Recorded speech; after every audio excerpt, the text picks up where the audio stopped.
안녕하세요. 러닝 비하인드 젤쌤입니다. 모든 운동이 그 운동에서 주로 자주 쓰이는 그런 용어들이 있습니다. 달리기도 마찬가지고요. 저 같은 경우는 물론 페이스, 케이던스, 헐트레이트 같은 기본적인 몸과 관련된 용어들은 알고 있었지만 조깅, 지속주, 빌드업, TT, PB 이런 용어들은 러닝을 하면서 하나하나 알게 된 것 같습니다. 사실 요즘은 용어들의 의미를 하나하나 찾아보는 게 어려운 일이 아니고 또 재미도 있고 그러더라고요. 그런데 이해가 쉽지 않은 용어들도 간혹 있습니다. 그래서 오늘은 러닝을 좀 한다 하시는 분들은 꼭 알고 계셔야 되는 VO2 max라는 용어에 대해서 완벽한 이해를 위한 이야기를 드리도록 하겠습니다. 구독, 좋아요 완벽하게 눌러주시고 시작합니다. V는 볼륨, 양을 뜻하고요. O2는 산소죠. VO2라는 것은 산소의 양을 말하는데 무슨 양이냐면 우리가 섭취하는 산소의 양을 말합니다. 네, 숨 쉬면서 내가 먹게 되는 산소의 양이요. 폐활량이랑은 다른 개념입니다. 숨을 최대한 들이마실 때 또는 최대한 내뱉을 때 그때의 그 공기량이 얼만큼인지가 폐활량이고요. 단순히 폐의 최대 크기를 의미한다고 생각하시면 됩니다. 호흡을 빨리 하고 천천히 하고 심장이 빨리 뛰고 이런 거랑 폐활량이랑은 관계가 없어요.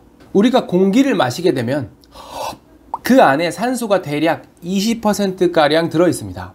그리고 내뱉는 공기에는 산소가 약 15% 들어있습니다. 그리고 이산화탄소도 3.5% 정도 있고요. 그러면 우리는 들이마시고 내뱉을 때 그 5%의 차이만큼 산소를 섭취한 겁니다. 그 산소의 양이 VO2가 되는 것이죠.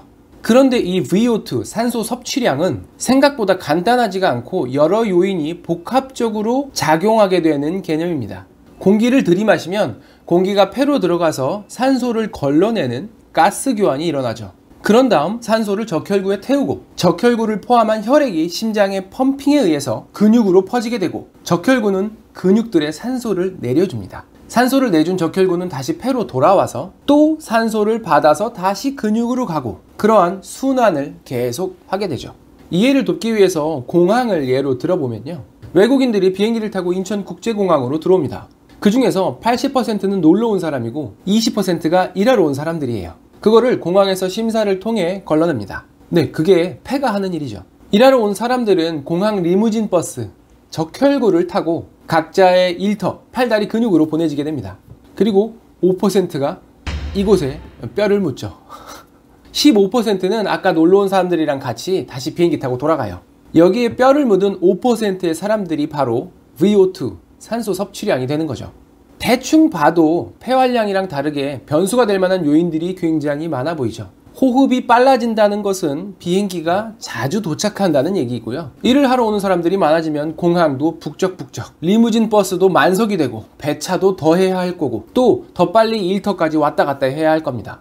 공항에서 일할 사람을 얼마나 빠르게 효율적으로 걸러낼 것인가는 폐의 가스 교환에 대한 거고요. 리무진 버스의 짧은 배차 간격과 속도 이런 거는 심장의 기능이겠죠. 리무진 버스가 교통 체증 없이 쭉 갈 수 있는 건 혈관의 문제일 겁니다. 결국 이러한 모든 것들이 산소의 섭취량에 관여하는 요인들이 되는 거고요. 이러한 과정이 유기적으로 최대한 빠르고 정확하게 일어날 수 있는 그 최대 한계치, 최고로 힘들게 운동하고 있는 상태에서 몸이 산소를 먹을 치울 수 있는 최대의 양, 그게 바로 최대 산소 섭취량 VO2 max가 되는 겁니다. 그래서 이 VO2 max가 높다라는 얘기는 뭘까요? 뭔가 엄청 건강할 것 같은 느낌이죠. 네, 특히 심장, 폐, 혈관이 삐그덕거림 없이 확 잘 돌아간다는 뜻입니다. 심폐혈관 내구성이 좋다, 유산소 지구력이 좋다와 같은 말로 쓸 수가 있죠.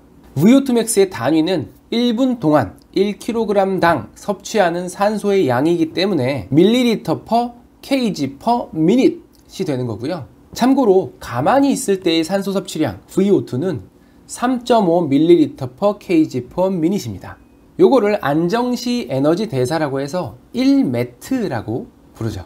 여기 표 보시면 빨간색이 여자고 파란색이 남자인데 평균적으로 20, 30대에서 남자가 40, 여자가 35 정도라고 생각하시면 되고 스포츠 선수들 평균은 종목에 따라서 요 정도 된다고 되어 있습니다. VO2 맥스 세계 최고 기록은 94로 아마 사이클 선수로 알고 있습니다. VO2 맥스에 있어서 가장 중요한 첫 번째는 노력이 아니고 타고나는 겁니다. 키가 더 크고 싶어서 여러 가지 노력을 다들 하지만 사실 유전적 요인이 가장 큰 거를 어쩔 수가 없잖아요. 어떡하겠어요. 타고나기를 심장이랑 폐가 튼튼한데 잘 뛸 수밖에 없겠죠. 덜 힘든데 뭐. 너무 부럽다. 두 번째 요인은 성별입니다. 남자와 여자는 평균적으로 VO2 max가 10 정도 차이가 난다. 이렇게 알고 계시면 됩니다. 세 번째 요인은 나이입니다.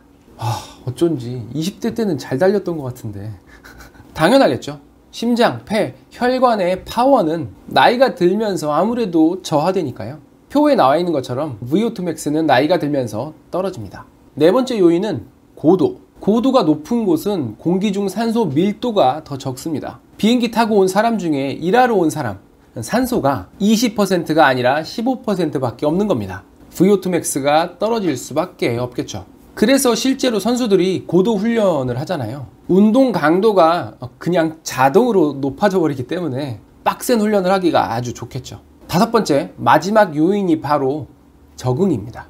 훈련을 통해서 VO2 max를 증가시킬 수 있도록 하는 거죠. 주로 중고강도의 운동을 통해서 몸을 힘든 상태로 몰아붙이고 그걸 견뎌낼 수 있도록 훈련을 함으로써 몸을 적응시켜 가는 겁니다. 공항 직원들, 리무진 기사들이 더 숙련되고 고속도로 차선을 더 넓히는 등 몸이 조금씩 변화하고 적응해 가면서 VO2 max가 향상될 수 있습니다. 이걸 통해서 향상시킬 수 있는 VO2 max는 전체의 약 25% 정도라고 생각하시면 됩니다. 75%는 이미 정해져 있는 거죠. 자, 그럼 이제 슬슬 내 VO2 max는 얼마 정도일까가 궁금하시지 않나요? 저는 높을 거라 기대는 물론 안 하지만 그래도 궁금은 하더라고요. 우선 정확히 직접적으로 측정할 수 있는 방법은 바로 요거. 예전에 김종국 형님이 TV에 나와서 하셨던 건데요. 운동 부하 검사라고 하고요. 운동에 부하를 주면서, 그러니까 점점 더 강도를 높여가면서 마스크를 통해서 가스 애널리시스, 가스 분석을 하는 겁니다. 산소가 얼마나 들어가고 나오는지를 계산을 하게 되고요. 이게 VO2의 맥스를 측정해야 되는 거다 보니까 운동 부하를 계속 올려가지고 완전히 털릴 때까지 하는 거거든요. 지금 김종국 형님도 완전 쓰러지기 직전이죠. 가슴에 심전도 하고 팔에 혈압도 체크하면서 검사를 진행하게 되고 이상이 있으면 도중에 중단하게 됩니다. 당연히 장비가 고가일 수밖에 없겠죠. 전국의 권역 심뇌혈관 센터에 심장 재활 환자들의 병의 진단과 운동 강도 설정을 위해서 Cardiopulmonary Exercise Test, CPET라는 장비가 사용되고 있습니다. 우리같이 일반인들, 운동하시는 분들 같은 경우에는 의료기관에서는 검사를 할 수 없고 국민체력센터나 보건소에서 일반적인 트레드밀 테스트, TMT를 하는 곳들이 있기 때문에 해보고 싶으신 분들은 이렇게 문의를 해보시면 되겠습니다. 각오는 어느 정도 하고 가셔야겠죠. 이렇게 힘들고 직접적인 측정 말고 간접적으로 측정할 수 있는 간편한 방법들도 있습니다. 물론 정확도는 좀 떨어질 수 있지만 훨씬 쉽고 편하게 VO2 max의 추정치를 계산할 수가 있거든요. 1마일 1.6km를 빠르게 걷고 나서 심박수를 측정해서 공식에 넣고 계산을 하는 락포트 워킹 테스트, 12분을 최대한 빠르게 달린 거리를 통해서 계산을 하는 쿠퍼 엔듀런스 테스트, 최대 심박수와 안정시 심박수를 가지고 계산하는 Heart Rate Ratio Method 등등이 있습니다. 근데 뭐 아무래도 정확도는 떨어지겠죠. 그렇지만 요즘에는 주로 이 스마트워치 요걸 통해서 러닝 훈련을 기록하고 그 기록들을 통해서 VO2 max를 예상하는 방법이 가장 흔하게 쓰이고 있지 않을까 합니다. 이거는 측정하는 방식이 만약에 10km를 6분 페이스로 뛰었을 때 평균 심박수가 140이다 라고 하면 이런 여러 번의 러닝 데이터들을 모으고 모아서 이 사람의 최대 심박수가 어느 정도까지 나올 수 있고 어느 페이스가 젖산력치 수준이고 최대 페이스인지를 추정해서 VO2 max의 추정치를 계산하게 됩니다. 일회성이 아니고 축적된 러닝 기록으로 계산이 되고 최대 심박수 같은 경우에 보통 220에서 나이를 빼라고 하는데 사실은 그거랑 좀 차이가 나는 경우 되게 많거든요. 그래서 방금 말씀드린 그런 간단한 계산 공식들보다는 더 정확하겠죠. 그렇지만 이것도 완전할 수가 없는 게 선수가 아닌 이상 빨리 뛰는 날, 느리게 뛰는 날, 걷는 날, 트랙 뛰는 날, 트레일 러닝 하는 날 일관된 데이터가 아닐 수밖에 없거든요. 저 같은 경우에 보시면 VO2 max 46이라고 이렇게 나오는데, 절대 수치 자체는 여기서 플러스 마이너스 5 정도 해주시면 되고요. 절대 수치보다는 상대적으로 전보다 얼만큼 좋아지고 있는지, 이런 것들을 체크하시는 게 더 의미가 있겠습니다. VO2 max를 늘리기 위해서는 공항에서 일할 인원들을 빠르게 선별하고, 더 크고 성능이 좋은 리무진, 숙달된 리무진 기사, 더 넓고 쾌적한 도로, 이런 일련의 과정이 스무스하게 이루어질 수 있도록 해야 합니다. 그러려면 자꾸 해봐야 여기가 좀 더 좋아져야겠네, 보충하고 보완하고, 그러면서 성장하고 발전해 나갈 수 있겠죠. 근데 결국 VO2 max는 숨이 자꾸만 차는, 심박수가 어느 이상으로 높아지는 그런 상황을 자꾸 만들어줌으로써 몸이 그러한 상황에 점점 더 적응할 수 있도록 해나가는 것이고요. 힘들고 고된 훈련 과정이 될 수밖에 없다는 거죠. 자, 첫 번째 방법은 2에서 3분 언덕 달리기 훈련입니다. 워밍업을 10분 또는 1.5km 정도 해주신 후에 언덕 달리기를 진행을 하게 되는데, 처음에는 2분씩 4회 또는 3분씩 3회 정도 해주시면 되고, 이게 익숙해지면 2분씩 10회 또는 3분씩 7회 이런 식으로 해주라고 하더라고요. VO2 max, 젖산 역치, 이런 것들을 향상시켜 줄 수 있는 좋은 훈련 방법이 될 겁니다. 두 번째는 많이들 아시는 것처럼 인터벌 트레이닝이죠. 인터벌 트레이닝의 방법, 효과 관련해서 정말 많은 연구 논문들이 있는데 딱 정해진 어떤 방법이 없어요. 심박수를 통해서 고강도냐 중강도냐 정도의 차이만 구분을 하지, 몇 미터를, 몇 분을 어떻게 인터벌을 해야 된다라는 정해진 기준이 없어요. 그게 그럴 수밖에 없는 게, 어떤 방법이 딱 효과가 제일 좋으면 그렇게 하면 되는데, 효과가 다 비슷비슷, 차이가 별로 없거든요. 뭐 개인차도 심하고요.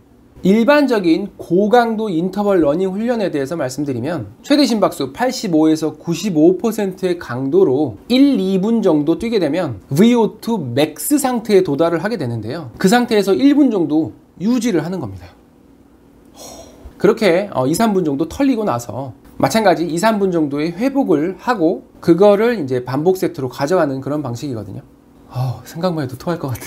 이거는 고강도 인터벌 훈련이고요. 이렇게 힘들게까지는 아니더라도 중강도 정도의 인터벌 훈련을 통해서 VO2 max를 포함한 여러 가지 달리기 능력이 향상될 수 있다고 하니까요. 각자 본인 수준에 따라 시간, 페이스, 거리들을 설정해 놓고 한 번씩 인터벌 트레이닝 포인트로 해주시면 좋을 것 같습니다. 세 번째 방법은 중강도 지속 훈련입니다.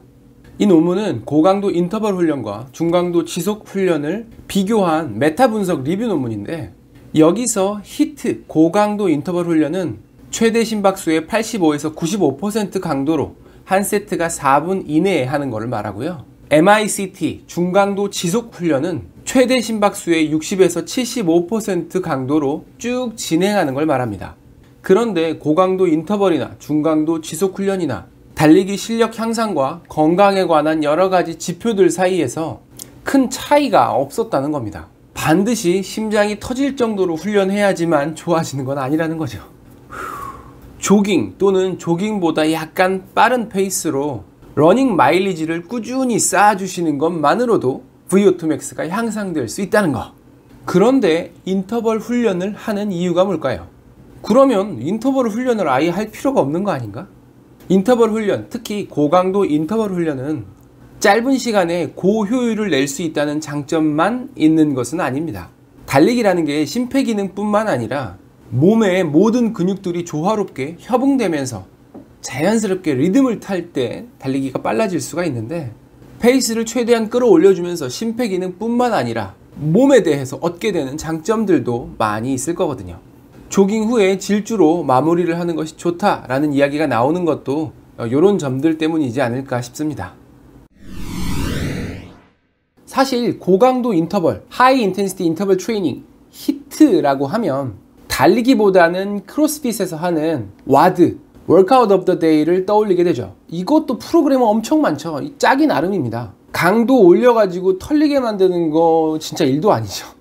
충분히 10분이면 지구와 하나가 될 수 있습니다. 4에서 12주간의 와드 훈련을 통해서 VO2 max가 향상됐다는 연구 결과들이 많이 있고요. 그 외에 사이클이나 로잉 머신 같은 것들도 좋은 고강도 훈련이 될 수 있습니다. 마지막 한 가지는 아까 잠깐 나왔지만 고도 훈련입니다. 선수들이 특훈하는 경우에 피레네 산맥 같은 데 가서 전지훈련하고 그러는데요. 고도가 높은 곳은 공기 중에 산소 비율이 적죠. 같은 운동을 해도 몸이 더 효율적으로 산소를 돌려줘야 됩니다. 운동 강도를 높일 필요가 없이 똑같이 운동을 해도 그냥 강도가 올라가겠죠. 1에서 3개월 정도 훈련하고 돌아오면 확실한 VO2 max 상승 효과를 본다고 합니다.